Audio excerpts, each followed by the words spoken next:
বন্ধুরা চলে এসেছি একদম গরমে হালকা পাতলা কী করে খাসির মাংস রান্না করা যায় তার একটা প্রসেস। হ্যাঁ, কী করে একদম হালকা পাতলা অথচ সুস্বাদু হবে। হ্যাঁ, তার জন্য দেখো আগে প্রথমে আমি মাংসটাকে না খুব ভালো করে বেছে নেব। লোম থাকে, খাসির মাংসে না লোম থাকে, আর বেশি ধুতে হয় না। বেশি ধুলে কী বলো তো, জল টেনে নেবে, তাতে স্বাদ নষ্ট হয়ে যাবে। তাই এটা না ধোয়ার আগে আমি এটা লোম আছে কি না সেইগুলো ভালো করে দেখে দেখে বেছে নেব। তারপরে এটা আমি ধুয়ে নেব অল্প করে, হালকা করে। দেখো সব আমি এই সুন্দর করে বেছে নেব বন্ধুরা। হ্যাঁ, দেখো এই যে নোংরাগুলো না, এইগুলো না ধুলে সবসময় যায় না, আর অনেক সময় ধুতে লাগে শেষে। তাই খাসির মাংস বেশিবার ধুলে পর তার স্বাদও নষ্ট হয়ে যায়, আর জলও ঢুকে যায়, প্রচুর জল ঢুকে যায়, তাতে রান্না করতে অনেক সমস্যা হয়। তাই দেখো খুব তাড়াতাড়ি সুস্বাদু কী করে তুলবো, একদম হালকা পাতলা। দেখো এই নোংরাগুলো আমি এই জল নিয়েছি একটা বাটিতে, এই জলের মধ্যে এরকম হাত ডুবিয়ে নোংরাটা আমি পরিষ্কার করে নেব সমস্ত মাংসের। আদা রসুন সব আমি শিলে বেটে নেবো, যেহেতু আমি এটা হাত মাখা পাতলা ঝোল করব। একেবারে কম তেল মশলায় হালকা পাতলা ঝোল করব, তাই শিলে আমি বেটে নেব। আর শিলে বাটলে এর স্বাদ কিন্তু একেবারেই আলাদা হয়। আদা রসুন, আমার জিরে সাধারণত আমি জিরের সমস্ত সময় আমি প্যাকেট খাই না, বাড়িতেই ওটাকে পেস্ট করে নিই, পেস্ট করে শুকনো অবস্থায় রেখে দিই। হ্যাঁ, ওটা জলে ভিজিয়ে নেবো, কীভাবে সব তোমরা দেখো। দেখো শিলে সুন্দর বেটে নেবো আমি ওগুলো। হ্যাঁ, আমি একটু কি করব বলো তো, সব জলে ভিজিয়ে নেব। হ্যাঁ, 2 চামচ নেব, জিরের পরিমাণটা কম থাকবে। হ্যাঁ, দেখো মাত্র নিলাম এই চামচের 3 চামচ মাত্র জিরে। হ্যাঁ, খুব কম, জিরের পরিমাণটা সবসময় মাংসে কম দিলে সেটা খুব সুস্বাদু হয়। সমস্ত শুকনো মশলা এইভাবে জলে ভিজিয়ে দেবো। দিয়ে দেবো ধনিয়া দেবো উঁচু 4 চামচ। ধনিয়া দিয়ে দেবো, সব শুকনো ভিজিয়ে দেবো। দিয়ে দেবো পরিমাণ মতো লবণ,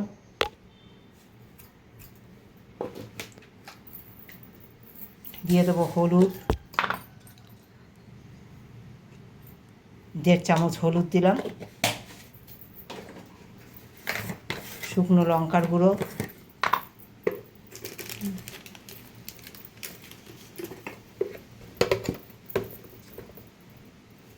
দেখো বন্ধুরা এই যে এই চামচের এই 1/2 চামচ দিলাম, বেশি দেবো না।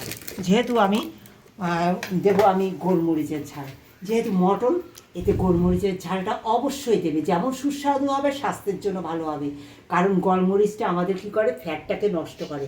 তাই আমি গোলমরিচের ঝালটাই বেশি দেবো। যদি গরমে ফ্যাট থেকে রেহাই পেতে চাও অবশ্যই গোলমরিচটা দিয়ে দেবো 1 চামচ গোলমরিচ গুঁড়ো। এইভাবে আমার এইটা জলে ভিজুক, এদিকে মাংসটা আমি সুন্দর জলে সব কিছু, এই যে মাংস নিয়েছি বেছে, এটা আমি ধুয়ে নেব। একবার ধোবো, যেহেতু আমি এটা বেছে নিয়েছি খুব ভালো করে, খুব তাড়াতাড়ি করে এটা ধুয়ে নেব। দেখো বন্ধুরা আমার মাংসটা কিন্তু 1 কিলো আছে। হ্যাঁ, তা এই 1 কিলো মাংসে তোমরা তো দেখলে আমি কতটা ধনিয়া জিরে দিয়েছি, কতটুকু গোলমরিচ দিয়েছি, কতটুকু অন্য সব মশলা দিয়েছি। এইবার দেখো আদা বাটা দেখো দিয়েছি আমি ওই টিস্পুনের 2 টিস্পুন আদা বাটা। হ্যাঁ, আর 1.5 টিস্পুন রসুন বাটা, একটা গোটা রসুন এর মধ্যে দেবো। হ্যাঁ, দেখো এগুলো সব এর মধ্যে দিয়ে দিচ্ছি, এই মশলাগুলো সব এর মধ্যে দেবো। একেবারে হালকা পাতলা করে রান্না করবো এই মাংসটা, একেবারে কিন্তু একদম শেষ পর্যন্ত থাকতে হবে।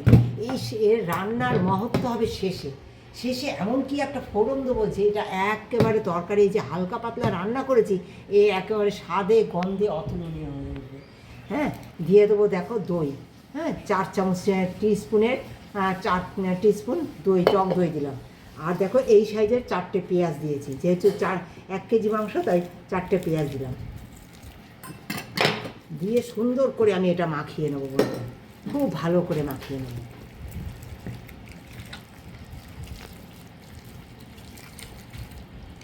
করে বন্ধুরা খুব ভালো করে মাখাতে হবে। প্রায় 1 ঘন্টা রেখে দেবো বন্ধুরা। হ্যাঁ, খুব সুন্দর করে মাখিয়ে আমি 1 ঘন্টা রেখে দেবো। তোমরা পারলে তো অন্তত 10-15 মিনিট রেখো, হাতে যদি সময় না থাকে।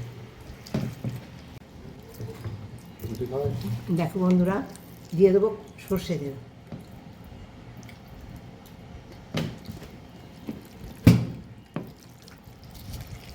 যে সুন্দর লাল লাল করে ভেজেছি, ভেজে তুলে নিয়েছি। এবার দেখো সামান্য তেল তোমরা দেখতে পাচ্ছ। হ্যাঁ, এখন কোনো ফোড়ন দেবো না, এই যে মাখিয়েছি এটা ধরে চাপিয়ে দেবো ওই সামান্য তেলে। কিন্তু একদম শেষে পড়বে আমার ফোড়ন। কি ফোড়ন, কি দিয়ে মানে কি কি কীরকমভাবে ফোড়নটা দিই, আমার সঙ্গে থেকে পুরো ভিডিওটা দেখো, আশা করি তোমাদের খুব ভালো লাগবে। দেখো এই সামান্য তেলে হবে মাটন। হ্যাঁ,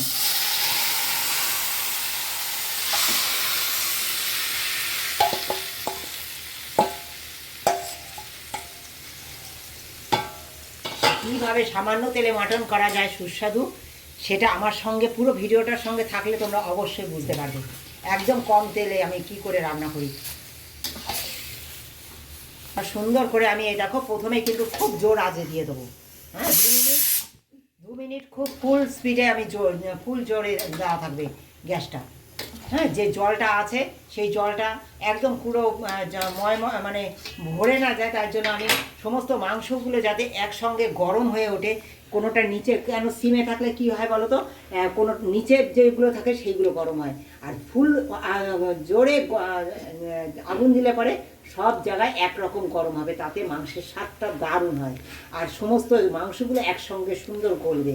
তাই প্রথমে যখন মাংস চাপানো হবে তখন খুব জোর আঁচে মাংসটা রান্না করতে হবে, তাহলে সমস্ত মাংসের সুন্দর আঁচটা ঠিকঠাক লাগবে। হ্যাঁ, দেখো এইবার আমি ঢাকা দিয়ে দিলাম ফুল আঁচে। 2 মিনিট এইভাবে থাকবে সব মাংসটা গরম হওয়ার জন্য। তারপর তোমরা আমার সঙ্গে থাকো কিভাবে এটাকে কখন সিম আঁচে দেই এবং কিভাবে এটাকে কষাই। এইভাবে আমি ঢেকে ঢেকে কষাতে থাকবো। 2 মিনিট সিমের পরে জোরে দেওয়ার পরে সিম করে দেবো। এবার এই যে টকবক করে 2 মিনিটের মধ্যে ফুটে গেছে, এইবার সিম করে দেবো। সিম করে দিয়ে এইবার এটা আস্তে আস্তে আমার কষতে থাকবে। ঢেকে ঢেকে আমি এইভাবে প্রায় 30 মিনিট কষাবো। 30 মিনিট কষতে কষতে আমার এটা গলে যাবে। ওপাশে দিয়ে দাও। দেখো বন্ধুরা, সুন্দর মশলা আমার কষে গেছে। এবার দিয়ে দেবো আমি গরম জল বন্ধুরা। হ্যাঁ, আর মশলা কষাতে কষাতেই আমার এটা গলে গেছে বন্ধুরা, খুব সুন্দর গলে গেছে। তোমরা যতটা পরিমাণ, আমি একদম হালকা পাতলা রান্না করব যেহেতু, তাই একদম অনেকটা জল পাতলা ঝোল করব। খুব সুন্দর লাগে এই পাতলা ঝোল খেতে।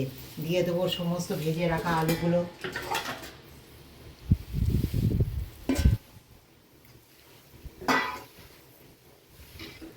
দিয়ে আমি এটা 10 মিনিট জাল দেবো, তৈরি হয়ে যাবে আমার এই রেসিপি। কিন্তু না, তৈরি হবে না, কারণ এটা আমি ফোড়ন দেবো, লাস্টে একটা ফোড়ন দেবো, সেই ফোড়নে এটা বাজিমাত হবে। জল লাগবে।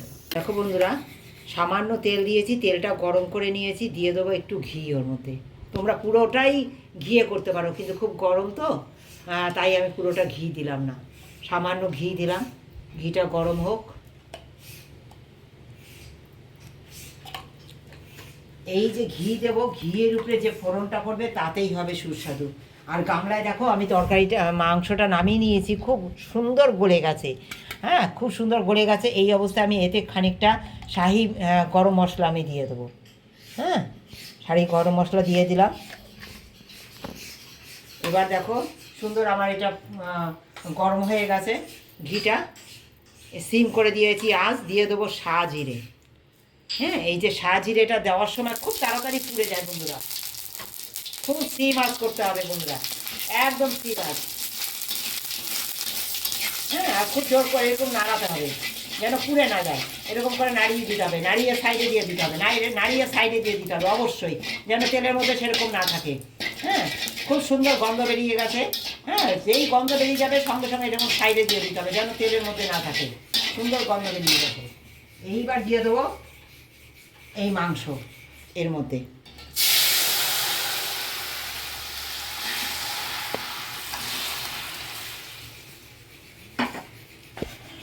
তোমরা কম তেল মশলায় রান্না করেছি, অথচ এত সুস্বাদু হয় বন্ধুরা, এটা না খেলে একবার বুঝতে পারবে না, দারুণ সুস্বাদু হয়। এইভাবে ফোড়ন দিয়ে কম তেল মশলায় একদম পাতলা ঝোল একবার খেয়ে দেখো, দারুণ স্বাদের হয়, দারুণ। হ্যাঁ, খুব সুস্বাদু হয় একদম। আমি তোমরা দেখলে কত কম তেল মশলা এটা রান্না করেছি। তৈরি হয়ে গেছে, একদম সার্ভ করার জন্য আমার একদম রেডি, সার্ভ করার জন্য একদম রেডি বন্ধুরা।